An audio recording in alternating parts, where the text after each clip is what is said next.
Toast Quest, The Crazy Jam Adventure. Clint Fizzle was a raccoon who lived in a cozy garbage can. He wore a hoodie, loved old TV shows, and drank way too much coffee. His best friend was Dave, a talking plunger who lived in the sink and listened to sad jazz music all day. Life was weird, but it worked. One day, while watching TV, Clint saw a commercial that made his eyes pop. It was for a brand new snack, Strawberry Cinnamon Galactic Toaster Strudel. It looked crispy, gooey, and magical. Clint shouted, "I need this!" even though no one was around except Dave, who just sighed.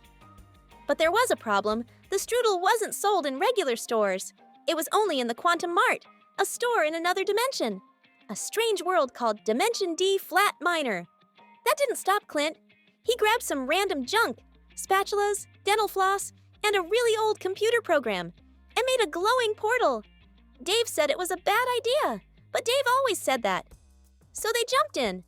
Right away, things got weird.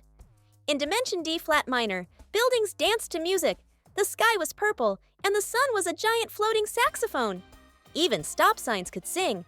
The place was run by pigeons in fancy hats, and to buy anything, you needed a jam permit. To get one, Clint and Dave had to perform an interpretive dance in front of the Pigeon Council. It was awkward. It was messy. But somehow it worked. Next, they had to cross the Crumb Wastes, a dry, crusty land filled with angry muffins and stale cookies. They battled the Muffin Warden, a giant muffin with muscles, and Dave got frosting in his eye. Clint started hearing Toast whisper to him. Things were not going well. Finally, they made it to the cold vault where the toaster strudels were kept. But it was guarded by Kevin, a three-headed talking toaster that yelled in old internet slang like LOL and ROFL. Kevin shot flaming bagels and challenged them to a kitchen battle. After a lot of yelling and slipping on jelly, they won. Dave even gave up his favorite jazz music to save Clint.